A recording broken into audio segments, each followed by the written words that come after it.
Welcome to 10 Minute Treasure. My name is Jeff Pospisil, and I get this question quite a bit, or at least some flavor of it. Is my church a 501c3? Do we have to file to be a 501c3? So I've done a couple of different videos. One on is my church tax exempt and how do I prove my church is a 501c3? And I'm going to link to those in the description, but I'm going to try to dwell on that question right here. Is my church a 501c3 even if we didn't file with the IRS?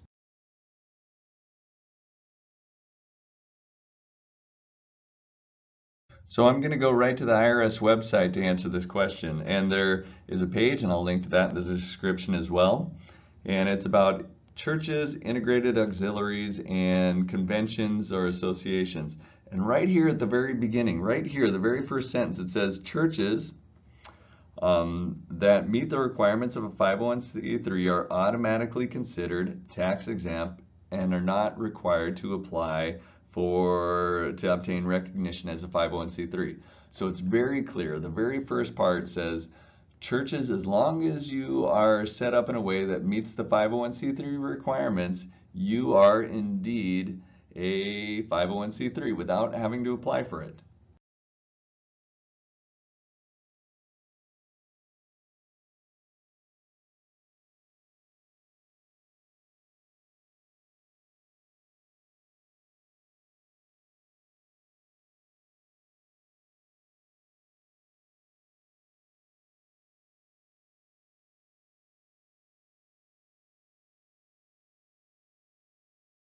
On a related note, I know some churches are concerned about being too intermeshed with the federal government, and I kind of get that. But they'll claim that they are not a 501c3, they are a 508c1a, a 508c1a. And I'm going to tell you, that's not a status, first of all. What that is, well, let's go ahead and look at it right in the code, okay? All right, so here's the Internal Revenue Code, so that's the tax code, and I'm going to put a link to this also in the description. But if you look at it, it's special rules with respect to Section 501c3 organizations. So again, it's talking about 501c3 organizations, and we're in the 508 section, and this first part talks about applying for 501c3 status. And then when you go to our one that we care about is 501c1a, and it's exceptions. And these are mandatory exceptions. And that includes, if you look right here, churches and the related organizations. They are exceptions to this requirement. Again, we're thinking about this is a requirement to file for 501c3 status, and these are the exceptions. Churches do not have to apply. They are automatically 501c3.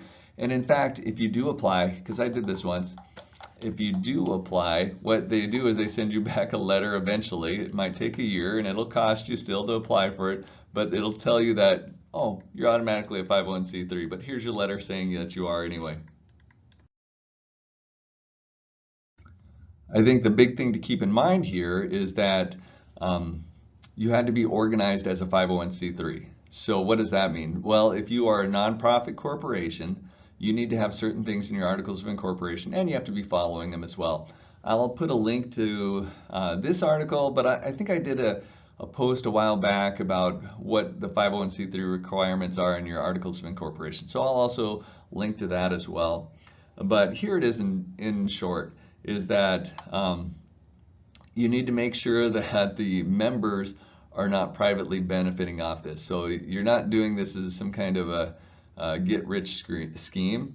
You're not involved in lobbying. You're not involved in political campaigning. And I know some people might bristle and say, well, I don't want the federal government to control our church, but that's part of the deal. Sorry. Anyway, the other one is unrelated business income. So again, if you are in the nonprofit world, most of your income should come from nonprofit activities. So taking donations and other kinds of things that are in that nature. So receiving grants, maybe, I don't know what else. But anyway, it can't be like running a coffee shop cannot be your main source of income as a church. There's some annual reporting obligations.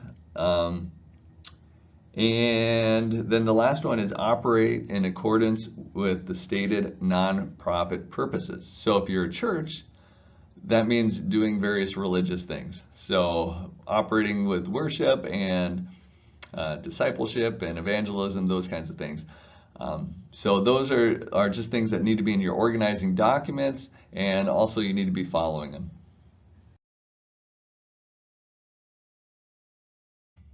All right, that brings us to the end. By the way, I just want to say that this was about churches being 501c3. If you are not a church entity or related entity, if you're some other kind of charity, you probably do have to file for 501c3 status.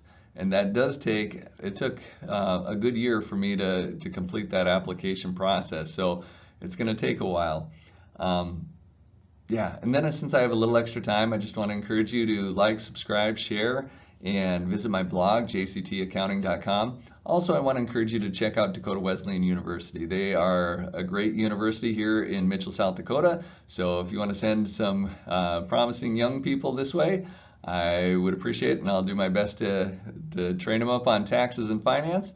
Or for people that are maybe further along in their career, a great choice to maybe get an online MBA or finish your degree. We have those options as well. So, all right, till next time, God bless.